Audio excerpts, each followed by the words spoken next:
తెచ్చామని మీరు అంటుంటే జీరో, రాష్ట్రానికి తెచ్చిన పెట్టుబడులు జీరో అని చెప్పేసి బీఆర్ఎస్ ప్రభుత్వం అంటుంది. సారీ, బీఆర్ఎస్ ప్రభుత్వం కాదు, బీఆర్ఎస్ వాళ్ళు చెప్తున్నారు. దీని గురించి ఏం చెప్తారు సార్? నందు గారు 1990లో సోవియట్ యూనియన్ కొలాప్స్ అయిపోయిన తర్వాత entire world become global village. ఈరోజు అంతర్జాతీయ ఆర్థిక పరిణామాలకు భిన్నంగా మనం మసులుకోవడం సాధ్యం కాదు. కేంద్రం భారతదేశానికి సంబంధించిన అనేక ఒప్పందాలను ఇట్లాంటి వేదికల మీదనే చేసుకునే ప్రయత్నం చేస్తుంటుంది. రాష్ట్రాలు కూడా పాల్గొనే అవకాశము ఉంది కాబట్టి రాష్ట్రపతిగా అక్కడ పోయినప్పుడు ఏమవుతుంది, రాష్ట్రానికి సంబంధించిన బ్రాండ్ అంబాసిడర్లుగా రాష్ట్రంలో ఉండే మౌలిక వసతుల గురించి చెప్తారు. వాళ్ళకి నచ్చిన వాళ్ళు పర్యటనకు వస్తారు, చూస్తారు, నచ్చితే పెట్టుబడి పెడతారు.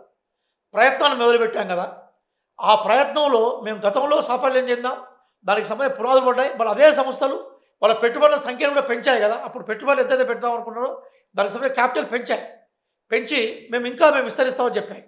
అదే క్రమంలో గుండు సున్నా వచ్చిన అంటే లాస్ట్ 2023 లోక్సభ ఎన్నికల్లో, అట్లాగే మనకు అసెంబ్లీ ఎలక్షన్లో గుండు సున్నా వచ్చిన విద్యార్థులు టీఆర్ఎస్ సంబంధించిన నాయకులు, ఆ గుండు సున్నా వాళ్ళు ఈరోజు 60 మార్కులకు పైగా సాధించిన మా మీద కామెంట్ చేయడం అనేది హాస్యాస్పదం. కాబట్టి వాళ్ళు పాపం ఇంకా ముసుగేసుకుని ఆ ముసుగులే ఉన్నారు. ఊసిన పక్షిలాగా తలకాయన భూమి లోపల పాతి ఇంకా వాళ్ళ ఓటమి నుంచి బయటకు వచ్చే పరిస్థితి చేయట్లేదు. కాబట్టి మేము సాధించే విజయాలు వాళ్ళకి కనబడవు. వాళ్ళు కళ్ళు లేకుంటే వాళ్లకు మనం సహాయం చేస్తాం, కానీ కళ్ళుండి కళ్ళు లేనట్టుగా నటించే వాళ్ళు మనం ఏం చేయలేం. ఈరోజు టీఆర్ఎస్ పరిస్థితి అట్లా ఉంది. హైదరాబాద్లో వచ్చి చూడవనండి, చూపెడతాం మేము. ఆల్రెడీ ఇక్కడ ఎస్టాబ్లిష్ కంపెనీలు ఏవైతున్నాయో వాళ్ళ హెడ్ క్వార్టర్స్ అమెరికాలో ఉన్నప్పుడు, మిగతా ప్రాంతాల్లో ఉన్నప్పుడు వాళ్ళకి సంబంధించిన కాన్ఫిడెన్స్ మేము ఇచ్చే ప్రయత్నం చేశాం కదా. ఈ 1 year మొత్తం కూడా పారిశ్రామికవేత్తలకు కాన్ఫిడెన్స్ ఇచ్చాం కదా. టీఆర్ఎస్ టైంలో అనేక పరిశ్రమలు ఇక్కడ నుంచి వేరే రాష్ట్రాలకు తరలించబడ్డాయి.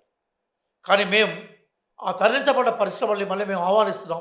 అలాగే పారిశ్రామికవేత్తలకు మేము వెల్కమ్ చెప్తున్నాం. పారిశ్రామిక విధానాలు కానీ ఇండస్ట్రియల్ పెట్టే పాలసీస్ని మేము చాలా సులభతరం చేశాం కదా. అది అప్పుడు ఇండస్ట్రీస్ పెట్టాలంటే టీఆర్ఎస్కు కమిషన్ ఇవ్వాలి.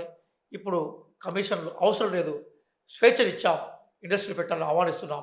ఏ రోజైతే తెలంగాణలో ఇండస్ట్రీస్ పెరుగుతూ ఉంటాయో, లాభాలు వస్తూ ఉంటాయో, ఆటోమేటిక్గా ఇండస్ట్రీల సంఖ్య పెరిగే అవకాశం ఉంటుంది. ఒక దీర్ఘకాలిక వ్యూహంలో భాగంగానే మేము ముందుకు పోతున్నాం. ఇప్పుడు తెలంగాణలో ఒక చర్చ ఏంటంటే, గత ప్రభుత్వం బీఆర్ఎస్ హయాంలో హైదరాబాద్లో తెలంగాణ రాష్ట్రంలో వాళ్ళేమో ఈ ఫార్ములా రేసింగ్ నిర్వహించారు.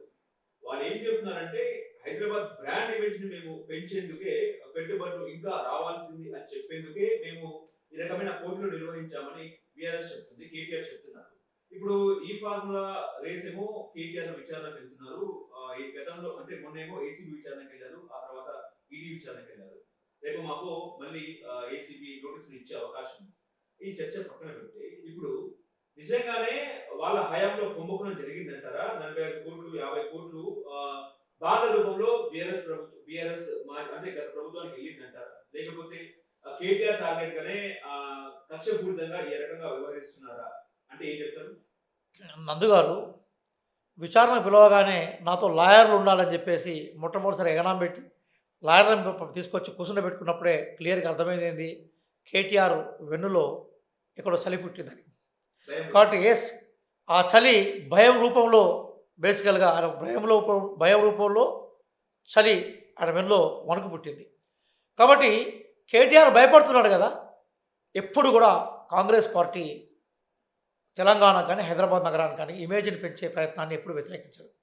అంటే హైదరాబాద్ ఇమేజ్ని వీలు పెంచడం ఏంటండి, 1590 సంవత్సరంలో హైదరాబాద్ నగరం నిర్మించబడ్డప్పుడే ప్రపంచంలో పేర్కొనదగ్గ 40 నగరాల్లో ఇదొక నగరం. ఇది అందుకోసమే కదా హైదరాబాదు ఈరోజు ప్రపంచంలో గుర్తించబడ్డ నగరం కదా.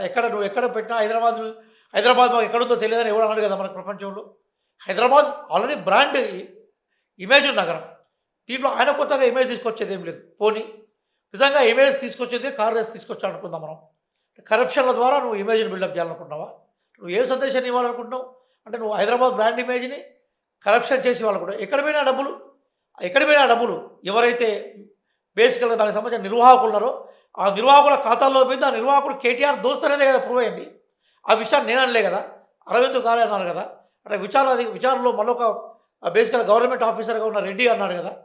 రెడ్డి గారు కానీ అరవింద్ గారు కానీ ఏమన్నారు? వాళ్ళు ఆ కేటీఆర్ మా మీద ఫోర్ చేశాడు, మేము వద్దన్నా వినలేదని వాళ్ళు కన్ఫెషన్ రిపోర్ట్లో చెప్పిందే కదా, మేము అంటున్నది కాదు కదా. క్లియర్గా దాల్ మే కుచ్ కాలా హై.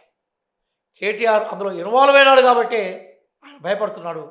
భయం లేకుంటే విచారణలో చెప్పు, బయటపడరా. మా కాంగ్రెస్ పార్టీ కానీ ప్రభుత్వానికి కానీ అభ్యంతరం లేదు.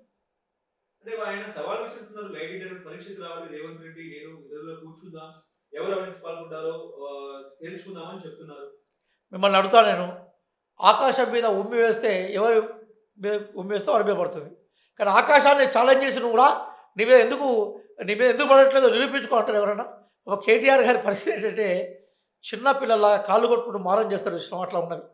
ప్రభుత్వ నేత రేవంత్ రెడ్డి గారు అవినీతి ఆరోపణలకు సంబంధించిన ఫిర్యాదులు వచ్చాయి, విచారణ కోసం ఆదేశించాను మేము. కాబట్టి నువ్వేందో నీ మీద విచారణ జరుగుతున్నాడు, 10 ఏళ్ళ అధికారంలో నేను పునీతులని నువ్వు నిరూపించుకోవాలి తప్ప నీకు అవినీతి చేశావని మేము అంటూ ఉంటే నువ్వు ముఖ్యమంత్రి గారి మీద ప్రభుత్వం మీద అబాటాలు చేయడంలోనే నీకు ఎంత అవగాహన రాహిత్యం ఉందన్న విషయం అర్థమవుతుంది మనకు.